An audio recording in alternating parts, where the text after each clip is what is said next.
Vaznni nazorat qilish va salomatlikni saqlash uchun odamlar ko'pincha dieta va sport mashqlarini jadal olib borishga harakat qilishadi. Lekin buni qanday qilib to'g'ri yo'lga qo'yish juda muhimdir.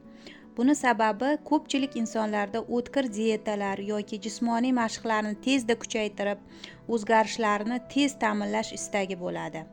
Ammo bu tez istaklar aks natijalarni ko'rsatishi mumkin. Biroq har bir o'zgarishga samarali va uzoq muddatli natija olish mumkin. Ma'lum odatlarni o'zingizda shakllantirsangiz, vaqt sarflasangiz ham bu o'zgarishlar sizga kuchli va sog'lom natijalarni ta'minlaydi. Demak, bugungi videomizda sizlarga quyidagi sog'lom ozish uchun maslahatlarni taklif etamiz. Marhamat. Ohista yeng va yaxshilab chaynang. Ko'pchilik ovqatni juda tez, telefon yoki kompyuterda qandaydir ish bilan band bo'lib yeb qo'yishadi. Buni natijasida ko'proq ovqat istashi, ortiqcha kaloriyani qabul qilish xavfi bor. Ammo agar siz ovqatni chaynab, har gal sekin va e'tibor bilan yesangiz, bu sizni to'yinganlik hissingizni oshirib, ortiqcha kaloriyalarni istamaslikka yordam beradi. Siz o'zingizda ko'proq to'yinganlik hissini sezib, keyingi 3-4 soat davomida kamroq iste'mol xohlaysiz. Bu odat kaloriyalarni kamroq qabul qilinishini ta'minlab, ortiqcha vazn to'plamaslikka yordam beradi. Asosiy ovqatdan oldin salat iste'mol qiling. Agar ovqatlanishni salat yoki sabzavotlardan tayyorlangan garnir bilan boshlasangiz, bu sizga iste'moldagi ovqatni kaloriyasini kamaytirishga yordam beradi. Sabzavotli salatlar kletchatka bilan boy bo'lgani uchun ular sizni tez to'ydiradi va kamroq ovqat iste'mol qilishga sabab bo'ladi. Salatlar mayonezsiz yengil bo'lishi kerak. Ovqatdan oldin suv ichish. Ovqatdan oldin 1 stakan suv ichish to'yishni tezroq his qilishga yordam beradi. Bu odat ozgina kaloriya kamaytirishga olib kelishi mumkin. Chunki suv me'dada joy olib, odamni ishtahasini kamaytirishga yordam beradi. Suvni ovqatdan 20-30 daqiqa oldin ichiladi. Bu bilan ortiqcha ovqat iste'mol qilish oldi olinadi va bu og'irlik hissini kamaytiradi. Mahsulotlarni kamroq kaloriyalilariga almashtiring.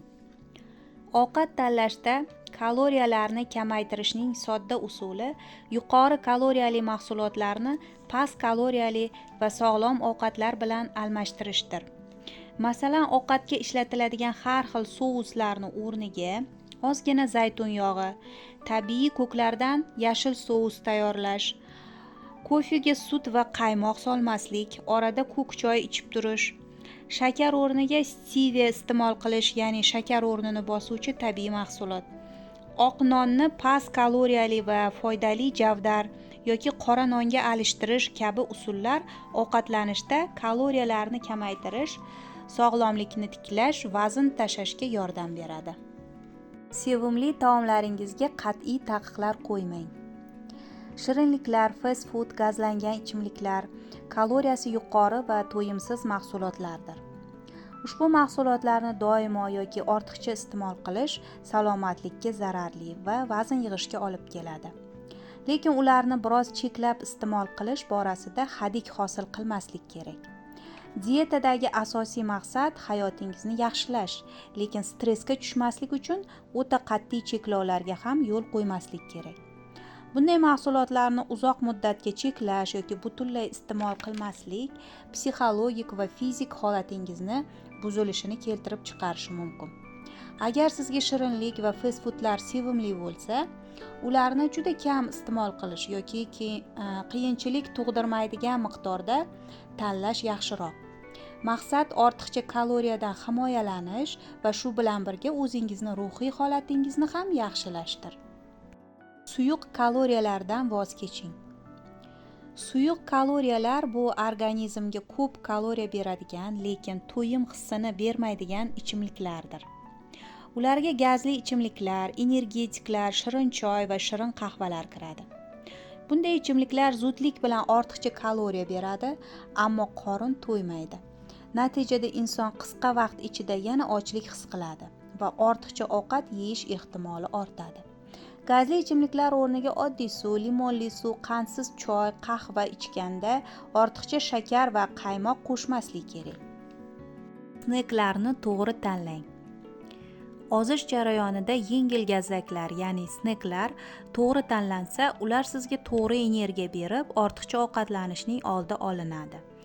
Ya'ni yegulik yeyish vaqtlari orasida ochqaganda to'g'ri snek tanlashni taqozo qiladi. Agar biz noto'g'ri snek, chips, sutli shokolad, shirin pechenyelar iste'mol qilsak, aksincha vazn ortishiga sabab bo'ladi. Ozishni xohlasangiz, sneklarni shunday tanlang: tabiiy va to'yimli mahsulotlar, mevalar, sabzavotlar, yong'oqlar juda ko'p emas. Protein va tolaga boy bo'lishi kerak. Yogurt, shakarsiz, qaynatilgan tuxum, to'yimli urug'lar, chia, zig'ir urug'i masalan. Porsiyani nazorat qiling. Hatto foydali sneklar ham me'yorda iste'mol qilinishi kerak. Masalan, yong'oqdan bir chuqum yoki bitta olma yeyish yetarli bo'ladi. Tushlik va kechki ovqatni ertaroq yeyish ozish uchun muhim odat. Agar tushlik va kechki ovqatni ertaroq vaqtda yesangiz, organizmingiz ozishga yengilroq moslashadi. Kech bo'lgan sari organizmni hazm qilish qobiliyati pasayadi. Agar ovqatni kech uxlashdan oldin yesangiz, ovqat to'liq hazm bo'lmay, organizm uni yog' shaklida zaxira qilib qo'yadi. Bu esa vazn ortishiga sabab bo'ladi. Tushlikni soat 12 dan 1 gachalik orasida yeyish. Kechki ovqatni esa soat 6 dan 7 gacha yeb tugatish yaxshidir. Erta ovqatlanish orqali siz tanangizni tunda dam olishiga yordam berasiz. To'yib uxlash. Kundalik ravishda to'yib uxlash faqatgina energiya va kayfiyat uchun emas, balki vaznni nazorat qilish uchun ham juda muhim. Tana uxlayotganda o'zi uchun zarur bo'lgan qayta tiklanish jarayonlarini amalga oshiradi. Gormonlar muvozanati tiklanadi. Agar uxlash yetarli bo'lmasa, tanani ishtaha va qoniqish gormonlari buziladi. Bu ochlik hissini paydo qiladi va odam ortiqcha ovqat yeyishga moyil bo'ladi. Shuning uchun har kecha 7-8 soat sifatli uxlashga e'tibor berish tavsiya etiladi. Harakat qilish. Ozishni istaganlar uchun harakatda bo'lish juda muhim. Nafaqat fitnes va maxsus mashg'ulotlar, balki kundalik hayotdagi faollik ham kaloriya sarfini oshiradi va vazn yo'qotishga yordam beradi. Masalan, uy ishlari bilan shug'ullanish, zinapoyadan lift o'rniga ko'tarilish, piyoda yurish va faol harakatda bo'lish sizni tanangizda yoqilg'i sarfini tabiiy ravishda oshiradi. Shunday qilib, kun davomida harakatni ko'paytirish ozish yo'lida katta qadam hisoblanadi. Ko'rib turganingizdek, kichik o'zgarishlar katta natijalarga olib kelishi mumkin. Tanlov shunchaki sog'lom odatlardan boshlanadi. Ovqatdan oldin suv ichish, kamroq kaloriyali mahsulotlarni tanlash va miqdorga e'tibor berish. Muhimi barqarorlik va sabr. Agar sizga bu maslahatlar foydali bo'lsa, like bosish va kanalga obuna bo'lishni unutmang. Sog'lom va yengil hayot sari birgalikda qadam tashlaymiz. Keyingi videolarda ko'rishguncha, xayr.